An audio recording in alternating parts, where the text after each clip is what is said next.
नमस्कार दोस्तों, एडुटाइम money India की एक और इन्फॉर्मेटिव वीडियो में आपका स्वागत है। आज के वीडियो में हम लोग बात करने वाले हैं कि गवर्नमेंट ऑफ इंडिया और इंडिया में ऑपरेट करने वाले सारे बड़े organisations including bank, income tax department, ये सब सीनियर सिटीजन्स को क्या स्पेशल बेनिफिट्स देते हैं। सीनियर सिटीजन्स हमारे समाज के वो लोग हैं जिनकी कड़ी मेहनत और अथक प्रयासों के कारण ही हमारा देश आज दुनिया की सबसे बड़ी अर्थव्यवस्थाओं में से एक है। इनके इसी परिश्रम और इनके द्वारा किए गए कामों को गवर्नमेंट ऑफ इंडिया भी अप्रिशिएट करती है और इसीलिए बहुत सारे स्पेशल बेनिफिट्स हैं जो कि सीनियर सिटीजन्स को दिए जाते हैं। इस वीडियो में हम सीनियर सिटीजन्स के लिए अवेलेबल 23 बेस्ट जो बेनिफिट्स हैं उनके बारे में बात करने वाले हैं। तो देर ना करते हुए डायरेक्टली जंप करते हैं हमारे वीडियो पर। चलिए शुरू करते हैं। वीडियो शुरू करने से पहले सबसे पहले तो आपको ये आइडिया होना चाहिए कि सीनियर सिटीजन्स होते कौन कौन हैं। इनकम टैक्स डिपार्टमेंट के अकॉर्डिंग वो लोग जिनकी एज 60 साल से कम है उनको रखा जाता है नॉर्मल टैक्स पेयर्स की श्रेणी में, और वो लोग जिनकी एज 60 साल से ज्यादा है लेकिन 80 साल से कम है उन्हें कहा जाता है सीनियर सिटीजन्स। अब कुछ सीनियर सिटीजन्स ऐसे भी हो सकते हैं जिनकी एज 80 साल से भी ज्यादा हो, तो उनको कहा जाता है सुपर सीनियर सिटीजन्स। और एक स्पेशल कैटेगरी बनाई है इनकम टैक्स डिपार्टमेंट ने, वो सीनियर सिटीजन्स जिनकी एज जो है 75 ईयर से ज्यादा है उनको कहा जाता है स्पेसिफाइड सीनियर सिटीजन्स। अब ये कैटेगरी बनाने के पीछे स्पेशल कारण यही था कि वो लोग जो स्पेसिफाइड सीनियर सिटीजन्स की कैटेगरी में आते हैं उनको इनकम टैक्स के बारे में कुछ स्पेशल बेनिफिट्स दिया जाता है आईटीआर भरने के केस में। कुछ स्पेशल केसेस में, स्पेशल सिचुएशन में इन स्पेसिफाइड सीनियर सिटीजन्स को आईटीआर भरने की आवश्यकता नहीं होती है। अभी जो हमारा फाइनेंशियल ईयर चल रहा है, फाइनेंशियल ईयर 2024-25, इसका असेसमेंट ईयर रहने वाला है 2025-26। इस फाइनेंशियल ईयर में नॉर्मल टैक्स स्लैब्स क्या लगने वाली है उनको एक बार देख लेते हैं। बजट 2025 में टैक्स स्लैब्स को चेंज कर दिया गया है, लेकिन आपको यहाँ पर यह ध्यान रखना है ये जो प्रपोज्ड टैक्स स्लैब्स हैं जो कि बजट 2025 में डिस्कस की गई थी, ये अगले फाइनेंशियल ईयर से लागू होने वाली है। अभी के लिए हमारी यही टैक्स स्लैब्स लागू होने वाली है जो कि आपके सामने स्क्रीन पर है। इसमें न्यू टैक्स स्लैब में क्या सिस्टम था कि अगर आपकी इनकम 3 लाख रुपए तक है तो उस केस में आपको कोई भी टैक्स पे करने की आवश्यकता नहीं है। इवन 3 लाख रुपए तक अगर आपकी इनकम है तो ये बेसिक एग्जम्पशन लिमिट रहती है न्यू टैक्स रेजिम में। यहां तक इनकम होने पर आपको आईटीआर भी फाइल करने की आवश्यकता नहीं है। लेकिन अगर आपकी इनकम 3 लाख से ज्यादा है और 7 लाख रुपए तक है तो इस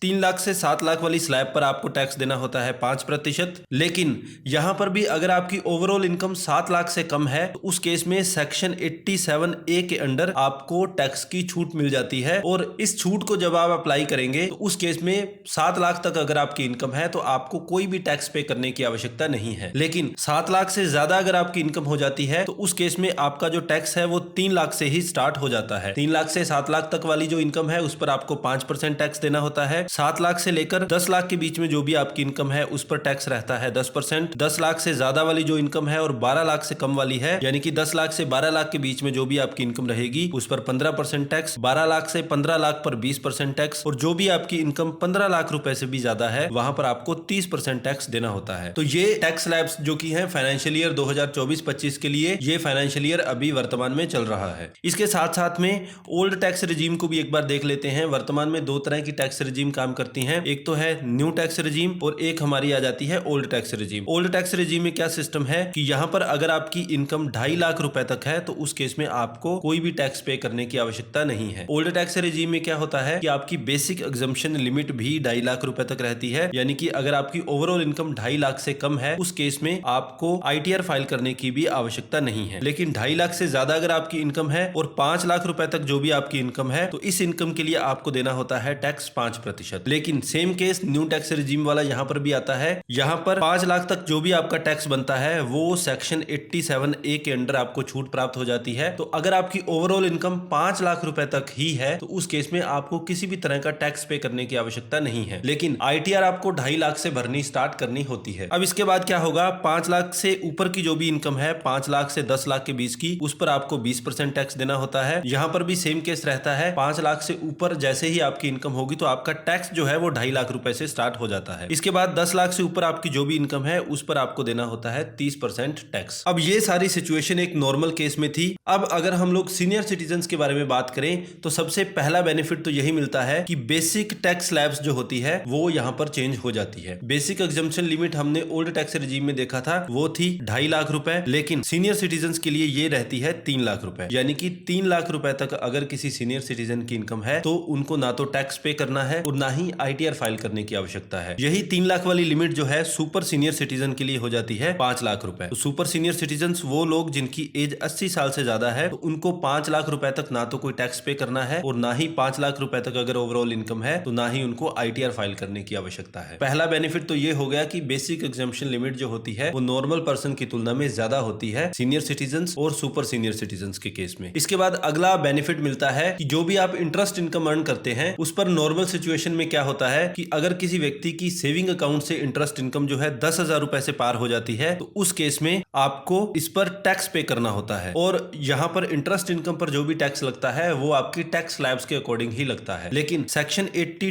TTB ये कहता है, ये सीनियर सिटीजन पर एप्लीकेबल होता है ये सेक्शन। यहाँ पर बेनिफिट पहली बात तो सेविंग अकाउंट से आने वाला इंटरेस्ट और फिक्स डिपॉजिट से आने वाला इंटरेस्ट। हमने अभी देखा कि नॉर्मल पर्सन के केस में सिर्फ सेविंग अकाउंट वाला इंटरेस्ट काउंट किया जाता है। सीनियर सिटीजन के केस में सेविंग अकाउंट और फिक्स डिपॉजिट दोनों तरह के इंटरेस्ट कैलकुलेट किए जाते हैं। दोनों का टोटल अगर 50,000 रुपए से कम है तो उस केस में इस इंटरेस्ट इनकम पर कोई भी टैक्स पे करने की आवश्यकता नहीं है, लेकिन ये बेनिफिट सिर्फ ओल्ड टैक्स रिजीम में आपको दिया जाता है। तीसरा बड़ा बेनिफिट है ITR के केस में अगर कोई स्पेसिफाइड सीनियर सिटीजन है, यानी कि वो लोग जिनकी एज 75 साल से ज्यादा है, तो उस केस में एक स्पेशल सेक्शन इंट्रोड्यूस किया गया है, वो है सेक्शन 194P। इसमें ये सेक्शन क्या कहता है कि अगर आपका एक ही बैंक में सारे अकाउंट है और आपकी जो टोटल इनकम है वो या तो आपकी पेंशन की इनकम है या फिर उस बैंक में आपकी कोई फिक्स डिपॉजिट है या कोई सेविंग अकाउंट है या किसी और तरह का डिपॉजिट है जहां से आपकी इंटरेस्ट इनकम आ रही है। तो बेसिकली दो ही तरह की अगर आपकी इनकम है, पेंशन इनकम और इंटरेस्ट इनकम, ये दोनों है और एक ही बैंक में है। ये कंडीशन अगर आपकी फुलफिल होती है तो उस केस में आप उस बैंक को एक डिक्लेरेशन दे सकते हैं कि मेरे को 194P के अंडर ITR फाइल नहीं करनी है, जो भी मेरा टैक्स बनेगा वो आपको मेरी इनकम पर खुद ही कैलकुलेट करना है और उसको इनकम टैक्स डिपार्टमेंट को रेमिट करना है अगर मेरा कोई टैक्स बनता है। तो इस केस में क्या होगा, आप जब बैंक को अंडरटेकिंग दे देंगे तो उसके बाद आपके पास ये फ्रीडम रहेगी कि बैंक जो है आपका टैक्स कैलकुलेट करेगा। कोई TDS पे करना है तो वो बैंक ही अपनी तरफ से पे करेगा और आपको बेनिफिट यहाँ पर ये होने वाला है कि आपको यहाँ पर किसी भी तरह की ITR फाइल करने की आवश्यकता नहीं है। चौथा बड़ा बेनिफिट जो रहता है सीनियर सिटीजन को, उनको एडवांस टैक्स पे नहीं करना पड़ता है। नॉर्मल केस में क्या होता है कि एक साल में अगर किसी व्यक्ति की टैक्स लायबिलिटी 10,000 से ज्यादा हो रही है तो उनको एडवांस टैक्स पे करना होता है। एडवांस टैक्स क्या होता है कि क्वार्टरली इस टैक्स को पे करना होता है 15%, 45% टोटल टैक्स का, 75% और 100% मार्च तक आपको पे करना होता है। लेकिन सीनियर सिटीजन के केस में ऐसी रिस्ट्रिक्शन नहीं है। अगर सीनियर सिटीजन को बिजनेस या प्रोफेशन से कोई इनकम नहीं आ रही है, PGBP का यहाँ मतलब है profit and gains of business और प्रोफेशन, इस तरह की अगर आपकी कोई इनकम नहीं आ रही है तो उस केस में आपको कोई भी एडवांस टैक्स पे करने की आवश्यकता नहीं है। आपका जब फाइनेंशियल ईयर खत्म हो जाएगा उसके बाद जब भी आप ITR फाइल करेंगे तो आपकी अगर कोई टैक्स लायबिलिटी बनती है तो ITR फाइल करते समय ही आप उस टैक्स को भर सकते हैं। तो एडवांस में आपको कोई भी टैक्स पे करने के लिए टेंशन लेने की आवश्यकता नहीं है। फिर अगला बड़ा बेनिफिट आता है कि आप कोई मेडिकल इंश्योरेंस करवाते हैं, उसका जो भी आप प्रीमियम देते हैं वहां पर आप सेक्शन 80D के अंडर हेल्थ इंश्योरेंस की छूट प्राप्त कर सकते हैं। ये एक डिडक्शन है जो कि नॉर्मल पर्सन के लिए रहती है 25,000 रुपए, लेकिन सीनियर सिटीजन यहाँ पर 50,000 रुपए तक छूट प्राप्त कर सकते हैं, डिडक्शन प्राप्त कर सकते हैं। लेकिन ये बेनिफिट भी आपको सिर्फ ओल्ड टैक्स रिजीम में प्राप्त होता है। इसके बाद अगला आता है मेडिकल एक्सपेंडिचर वाला केस। यहाँ पर क्या है कि अगर आपने कुछ मेडिकल एक्सपेंडिचर किया है सीनियर सिटीजन पर, वो नॉर्मल पर्सन के लिए 25,000 रुपए की आपको छूट मिलती है, लेकिन सीनियर सिटीजन 50,000 रुपए की डिडक्शन क्लेम कर सकते हैं ओल्ड टैक्स रिजीम में। इसके साथ साथ सेक्शन 80 DDB में कुछ स्पेसिफाइड डिसीजेस बताई गई हैं, उनके इलाज के लिए अगर कोई पैसा खर्च करता है तो उस केस में क्या होता है कि 40,000 रुपए तक आप डिडक्शन क्लेम कर सकते हैं। लेकिन यहाँ पर भी सीनियर सिटीजन को एक स्पेशल बेनिफिट दिया गया है। इन स्पेसिफाइड डिसीजेस का अगर वो इलाज करवा रहे हैं, ट्रीटमेंट करवा रहे हैं, तो उस केस में एक सीनियर सिटीजन 1 लाख रुपए तक की डिडक्शन क्लेम कर सकता है। अब समय के साथ साथ ITR फाइल करने का प्रोसेस भी चेंज हो चुका है। पहले पेपर फॉर्म में ITR फाइल की जाती थी, अब सारा काम ऑलमोस्ट इलेक्ट्रॉनिकली होता है, यानी कि आजकल हमारी ITR ऑनलाइन फाइल की जाती है। कोई सुपर सीनियर सिटीजन है, यानी कि वो व्यक्ति जिसकी एज 80 साल से ज्यादा है, तो वो जो अपनी ITR है वो अगर ITR 1 फाइल कर रहा है या ITR 4 फाइल कर रहा है तो उस केस में वो अगर चाहता है तो वो अपने निकटतम इनकम टैक्स ऑफिस में जाकर अपनी ITR मैन्युअली भी फाइल कर सकता है। लेकिन यहाँ पर इनको भी फ्रीडम रहती है कि वो अपनी ITR इलेक्ट्रॉनिकली तो फाइल कर ही सकते हैं। हैं। इसके साथ साथ आप जब ITR फाइल करते हैं तो रेंडमली कुछ केसेस को उठाया जाता है, उसकी स्क्रूटनी की जाती है। लेकिन अगर आप एक सीनियर सिटीजन हैं और आपकी जो इनकम है वो बिजनेस या प्रोफेशन से नहीं आ रही है, कोई पेंशनर है या इंटरेस्ट इनकम है, उस तरह की अगर आपकी इनकम है, तो आपको 100% इस बात के लिए श्योर हो जाना है कि आपका जो ITR आपने फाइल की है वो इनकम टैक्स की स्क्रूटनी में नहीं आने वाली। इसके साथ साथ अगर आपकी एक फैमिली पेंशन आ रही है, क्या होता है कि कोई व्यक्ति पेंशन ले रहा है और अनफॉर्चुनेट सिचुएशन में अगर किसी पेंशनर की डेथ हो जाती है, वो एक्सपायर हो जाता है, उस केस में उसके इमीडिएट बाद जो भी व्यक्ति होता है, यानी कि सपोज एक हस्बैंड है और उसकी डेथ हो गई है, तो उसके बाद उसकी जो स्पाउस है, उनकी जो वाइफ है, उसको पेंशन मिलना स्टार्ट हो जाएगी। तो जब उसकी वाइफ को पेंशन मिलना स्टार्ट होगी तो उसको कहा जाता है फैमिली पेंशन। तो फैमिली पेंशन के केस में क्या होगा कि कुछ एग्जम्पशंस आपको दी जाती थी। पहले ये एग्जम्पशन आपको 15,000 रुपए की दी जाती थी, अब 25,000 रुपए की आप एडिशनल छूट यहां पर प्राप्त कर सकते हैं। इसके साथ साथ लॉन्ग टर्म कैपिटल गेन है। अगर आप कोई म्यूचुअल फंड में इन्वेस्ट करते हैं, कोई शेयर मार्केट में इन्वेस्ट करते हैं और अपनी इन्वेस्टमेंट को 1 साल से ज्यादा समय के लिए रखते हैं, यानी कि 12 महीनों से ज्यादा समय के लिए रखते हैं, उसके बाद जब आप प्रॉफिट बुक करते हैं तो उसको कहा जाता है लॉन्ग टर्म कैपिटल गेन। अब पहले ये long term capital gain 1 lakh रुपए तक इस पर छूट प्राप्त थी। अब जब भी आप long term capital gain earn करते हैं तो एक फाइनेंशियल ईयर में पहला 1.25 लाख रुपए जो भी आप अर्न करेंगे उस पर आपको किसी भी तरह का टैक्स पे करने की आवश्यकता नहीं है। वो वाले सीनियर सिटीजन्स जो लॉन्ग टर्म के लिए इन्वेस्टमेंट्स करते हैं और सिस्टमैटिक रूप से अपना पैसा विड्रॉ करना चाहते हैं, अपने प्रॉफिट्स विड्रॉ करना चाहते हैं, उनको इसके माध्यम से काफी अच्छा बेनिफिट मिलने की संभावना रहती है। इसके बाद एक स्पेशल बेनिफिट आता है जो कि बैंक्स के द्वारा आपको ऑफर किया जाता है। नॉर्मल पर्सन में क्या होता है कि जब भी आप बैंक में एक फिक्स डिपॉजिट करवाते हैं, तो मान लीजिए एक नॉर्मल पर्सन को फिक्स डिपॉजिट पर 7% रेट ऑफ इंटरेस्ट दिया जा रहा है, तो यहाँ पर सीनियर सिटीजन को क्या बेनिफिट होगा? पहले तो नॉर्मल केसेस में ही आधा % से लेकर 1% के बीच में आपको एडिशनल टैक्स ऑफर किया जाएगा, additional rate of interest offer किया जाएगा।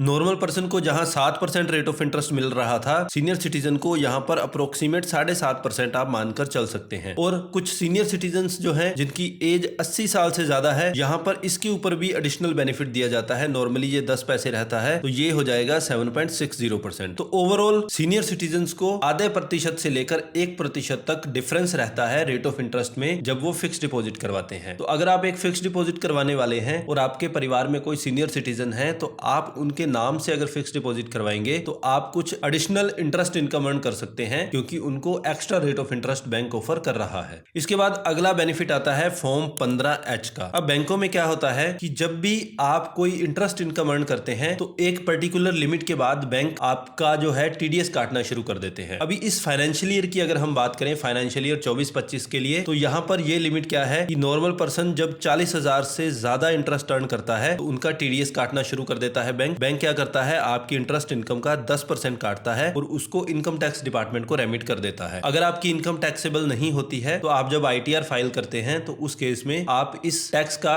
TDS का रिफंड ले सकते हैं। लेकिन सीनियर सिटीजन के केस में ये 40,000 वाली लिमिट, पहली चीज तो ये 50,000 रुपए रहती है, यहाँ पर ही एडिशनल लिमिट आपको ऑफर की जाती है। इसके साथ साथ अगर आपकी overall income basic exemption limit से कम है, जो कि हमने पीछे बात किया था कि सीनियर सिटीजन के केस में बेसिक एग्जम्पशन लिमिट रहती है 3 लाख रुपए, सुपर सीनियर सिटीजन के केस में रहती है 5 लाख रुपए। तो अगर आपकी ओवरऑल इनकम इससे कम है तो उस केस में आप बैंक में फॉर्म 15H जमा करवा सकते हैं। फॉर्म 15H सीनियर सिटीजन जमा करवा सकता है। ये एक तरह की डिक्लेरेशन रहती है जिसमें कि आप ये बताते हैं कि मेरी इनकम बेसिक एग्जम्पशन लिमिट से कम है, इसीलिए कृपया मेरा TDS नहीं काटा जाए। जब ये फॉर्म आप बैंक में जमा कर देते हैं, उसके बाद बैंक क्या करते हैं, आपका TDS काटना बंद कर देते हैं। तो आप इस फॉर्म 15H का यूज कर सकते हैं ताकि आपका TDS नहीं कटे। अगला बड़ा बेनिफिट है कि आपके लिए TDS लिमिट्स थोड़ी सी एक्स्ट्रा रहती है। जैसा कि हमने अभी बात की, नॉर्मल टैक्स पेयर के केस में क्या होता है कि 40,000 से ऊपर जैसे ही आपकी इंटरेस्ट इनकम आती है तो बैंक 10% TDS काटना शुरू कर देता है। लेकिन सीनियर सिटीजन के केस में ये 40,000 रुपए वाली लिमिट रहती है 50,000 रुपए। सीनियर सिटीजन के केस में इस 50,000 रुपए की इनकम के बाद बैंक 10% TDS काटना शुरू करता है। लेकिन अगर आपकी फिक्स डिपॉजिट में किसी वजह से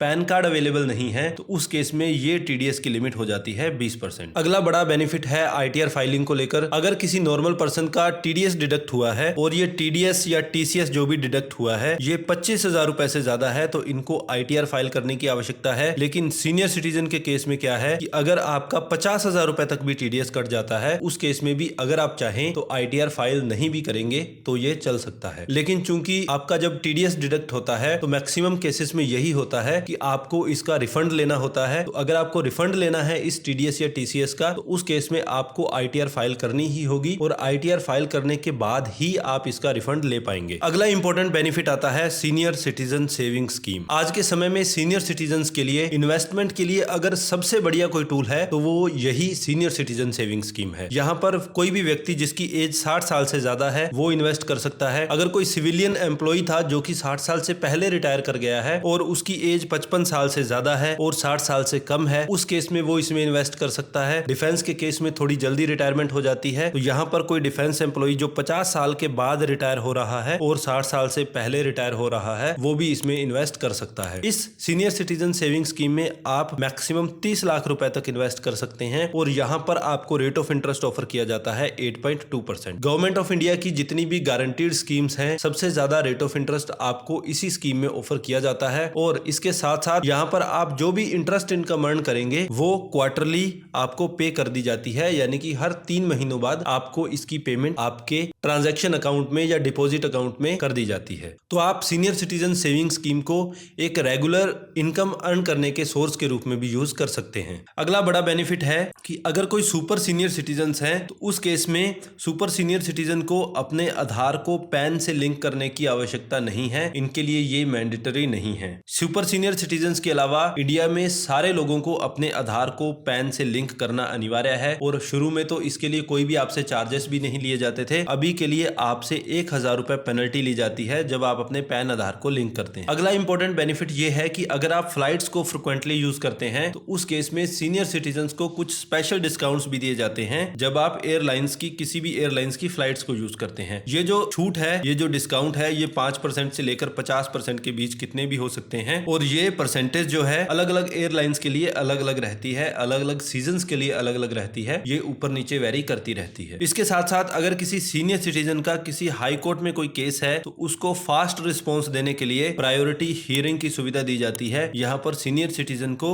ये स्पेशल बेनिफिट है कि उनको जो है हाई कोर्ट से डेट्स जल्दी मिल जाती हैं, उनका जो केस है जल्दी सुना जाता है। कुछ स्पेशल डिस्काउंट्स भी ऑफर किए जाते हैं सीनियर सिटीजन्स को, जैसे कि अगर आप गवर्नमेंट हॉस्पिटल्स में जाएंगे वहां पर कुछ स्पेशल डिस्काउंट्स दिए जाते हैं। इसके साथ साथ बहुत सारी स्टेट गवर्नमेंट्स हैं जो कि बसेस की टिकट्स में स्पेशल डिस्काउंट आपको ऑफर करती हैं, तो ये भी एक बहुत इंपॉर्टेंट बेनिफिट आपके लिए रहता है। अगला इंपॉर्टेंट बेनिफिट है डोर स्टेप बैंकिंग का। आप अपनी जो भी बैंकिंग नीड्स है ये घर बैठे पूरा कर सकते हैं अगर आप बैंक जाने में समर्थ नहीं है। आपको जैसे किसी बैंक में KYC करवाना है, उसमें कैश डिपॉजिट करवाना है, विड्रॉल्स करवाने हैं, पैसा निकालना है, तो उस केस में बहुत सारे बैंक्स हैं इंडिया में, मोस्टली नेशनलाइज्ड बैंक इस तरह की सुविधाएं देते हैं जिसमें कि आपके घर या घर के आसपास आकर ही आपकी जो ट्रांजैक्शन बैंकिंग है वो करवाई जाती है। तो आप अपने बैंक से इस डोर स्टेप बैंकिंग के बारे में पूछ सकते हैं। निश्चित रूप से आप इसका बेनिफिट अपने घर बैठे फ्री में ले सकते हैं। इसके साथ साथ अगला बड़ा बेनिफिट है ओल्ड एज पेंशन का। बहुत सारी सोशल सिक्योरिटी स्कीम चलाई जाती हैं जहां पर आपको वृद्धावस्था पेंशन दी जाती है और बहुत सारे स्टेट्स में ये वर्तमान में चल भी रही है। जैसे राजस्थान में अगर हम बात करें तो राजस्थान में 1150 रुपए की पेंशन दी जाती है। कोई भी सीनियर सिटीजन हो, कोई भी व्यक्ति जिनकी एज 58 साल से ज्यादा है और कोई भी विमेन जिनकी एज 55 साल से ज्यादा है। बस शर्त यहाँ पर एक ही रहती है कि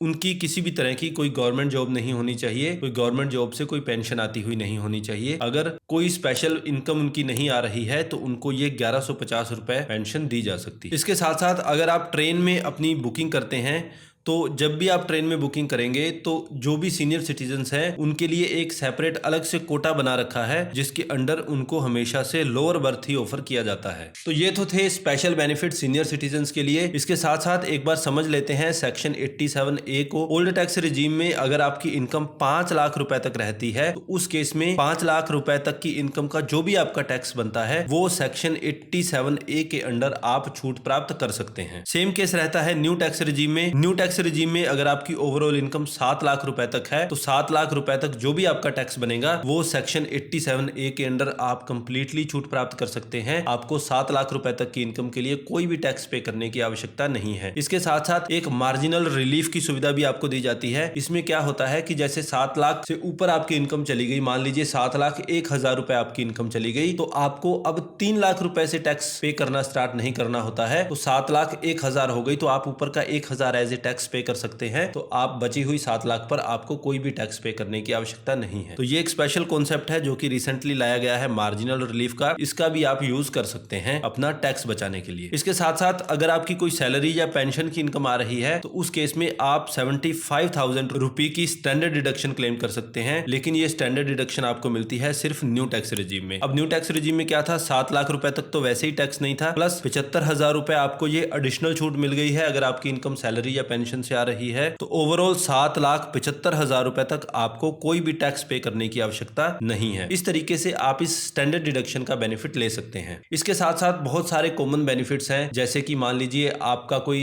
हाउसिंग लोन है, उस पर आप जो भी डिडक्शन क्लेम कर सकते हैं। हाउसिंग लोन पर जो इंटरेस्ट आप पेमेंट कर रहे हैं उस पर आप डिडक्शन क्लेम कर सकते हैं। HRA की छूट हो गई, और भी बहुत सारी ऐसी डिडक्शंस और एग्जम्पशंस हैं जो कि नॉर्मल पर्सन को दी जाती हैं। वो बेनिफिट्स आपको सीनियर सिटीजन्स को भी ऑफर किए जाते हैं एक नॉर्मल केस में। तो इन स्पेशल बेनिफिट्स के अलावा आप वो जो नॉर्मल बेनिफिट्स है उनका भी फायदा उठा सकते हैं। ये थी एक डिटेल्ड वीडियो सीनियर सिटीजन्स को मिलने वाले स्पेशल बेनिफिट्स के बारे में। आई होप ये वीडियो आपको बहुत इंफॉर्मेटिव लगी होगी। अगर आपको हमारा कंटेंट अच्छा लगा और हमारे कंटेंट के लिए आप हमें अप्रिशिएट करना चाहते हैं तो इस वीडियो को लाइक और शेयर करना नहीं भूलें। And yes, don't forget to subscribe the channel. Thank you so much.